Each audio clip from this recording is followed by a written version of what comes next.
Olá, meu nome é Lídia Ganhito e eu tô aqui para apresentar meu artigo Mulheres Artistas e Estratégias de Exclusão nos Contextos de Ensino, Aprendizagem e Prática de Arte. Esse artigo é derivado da minha dissertação de mestrado, apresentada no Instituto de Arte da Unesp, que é intitulada Corpos Artistas, Oficinas Colaborativas de Modelo Vivo em Contra-Ataque. Nela, eu tomo as imagens de mulheres na tradição canônica europeia do desenho de modelo vivo como um exemplo paradigmático dos princípios ideológicos que guiam as narrativas sobre o que é arte, que tipo de corpo ou pessoa pode ser artista. Eu queria começar esse artigo convidando vocês a uma reflexão sobre o vocabulário disponível que a gente tem para avaliar, descrever e analisar o trabalho de artistas. Entre algumas palavras mais impactantes que a gente pode escolher está a palavra mestre, que tem o significado no dicionário de pessoa dotada de excepcional saber, competência, talento em qualquer ciência ou arte. Contudo, quando a gente tenta flexionar essa palavra para o gênero feminino, a gente esbarra em alguns problemas. No português existe a palavra mestra, mas ela é definida como uma mulher que se dedica ao ensino, professora. Isso acontece também na língua inglesa. Quando a gente tenta flexionar a palavra master para o feminino, a gente encontra a palavra mistress, um termo que pode significar tanto mulher em posição de autoridade ou controle, mas também uma mulher que tem uma relação sexual extramarital com um homem casado. Eu quis começar com essa reflexão muito inspirada por uma afirmação que a Grada Quilomba faz na introdução do Memórias da Plantação, onde ela fala que a língua ela também tem uma dimensão política. E eu achei importante começar assim, porque as implicações políticas da linguagem, elas também são um dos objetos de estudo da pesquisadora feminista estadunidense Linda Nochlin, no artigo Por que não houve grandes mulheres artistas? Nesse artigo, ela nos convida a pensar nas implicações ideológicas dessa pergunta. E ela afirma que quando a gente é confrontado com uma questão, a primeira coisa que a gente tem que fazer é se dedicar ao exercício de identificar que sujeito ou que grupo de sujeitos que está formulando essa pergunta.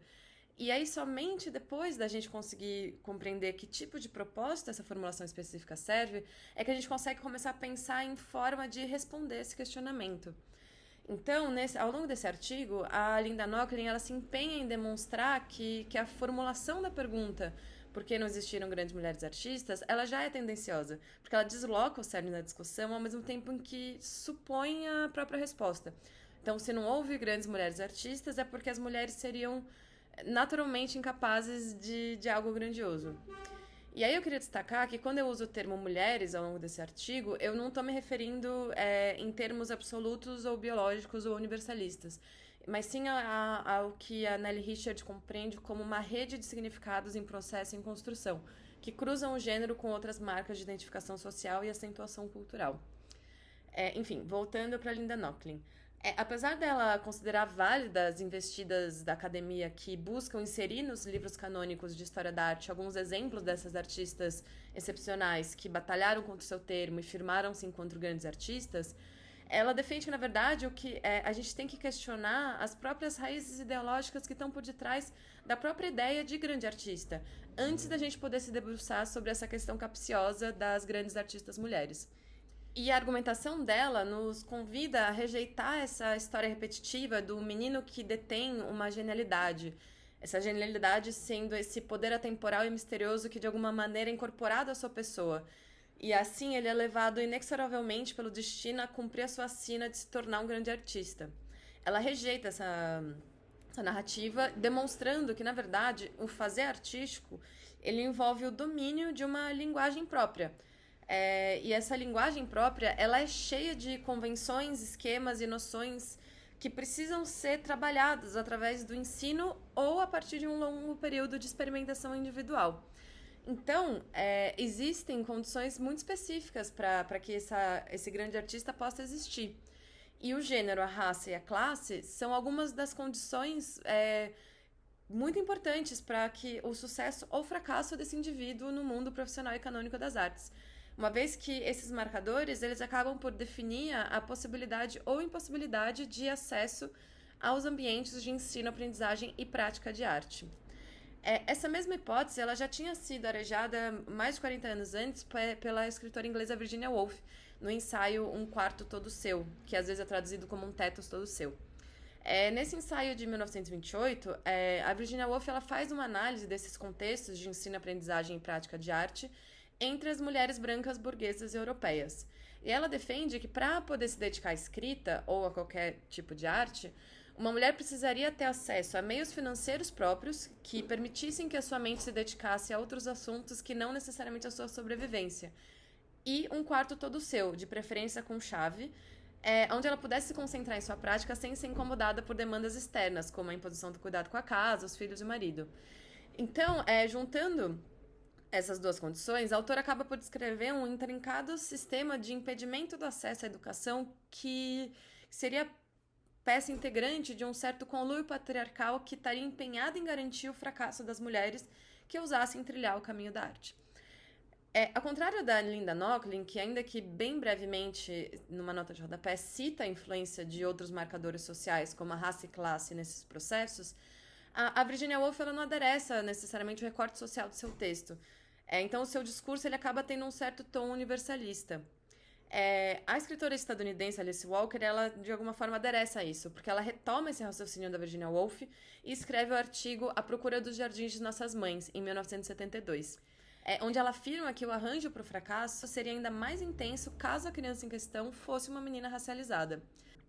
A autora ela se pergunta como seria possível uma mulher negra se realizar enquanto artista numa sociedade escravocrata se o simples fato de ler era criminalizado, sendo passível de punição.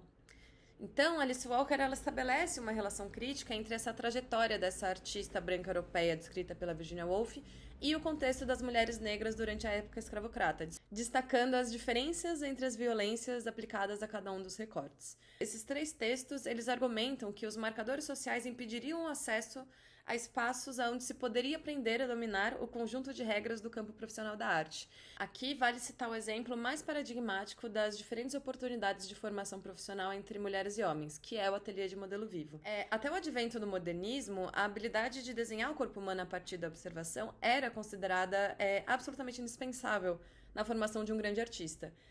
Porque o grande artista, ele seria aquele que dominasse essas técnicas das pinturas figurativas históricas, mitológicas e religiosas.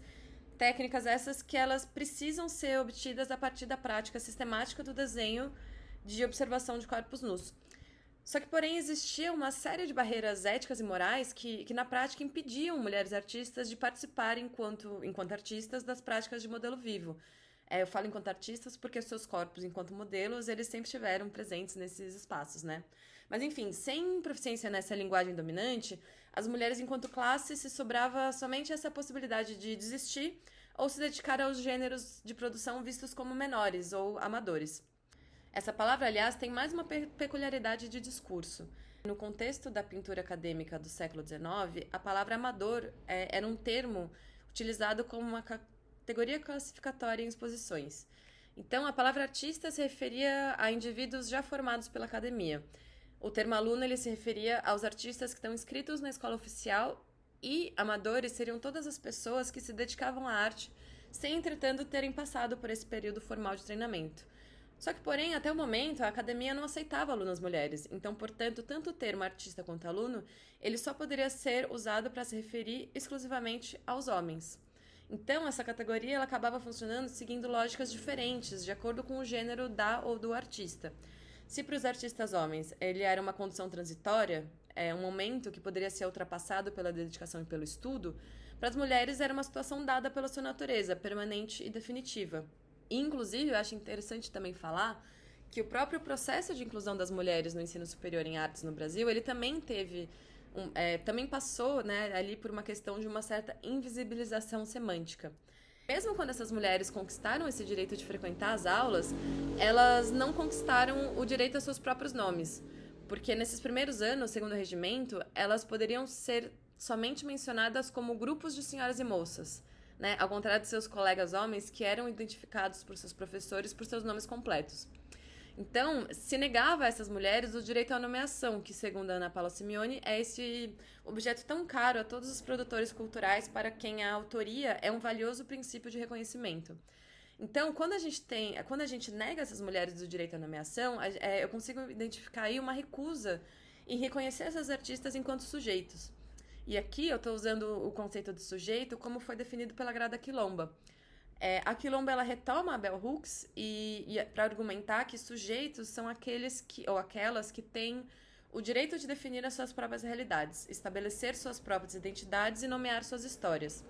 E ao sujeito se opõem os objetos, que são aquelas ou aqueles que têm sua realidade e suas identidades criadas por outros. O termo sujeito tem, portanto, a função de especificar a relação de um indivíduo com a sua sociedade. Ser reconhecida ou reconhecido como sujeito garantiria essa participação nas suas sociedades. Então, existe uma disputa ao redor dessa questão da nomeação, da possibilidade de representação do mundo que nos rodeia, que se explicita quando a gente se debruça sobre esses processos de exclusão das artistas mulheres dos espaços de ensino, aprendizado e prática de arte. Eu identifico que esses processos de exclusão, eles são ferramentas e estratégias nessa disputa. Então, por meio deles, se garantiu que as mulheres que se dedicassem à prática profissional da arte não tivessem condições de dominar a linguagem canônica para fazer suas próprias representações de mundo e, portanto, não pudessem se colocar enquanto sujeitos. Muito obrigada.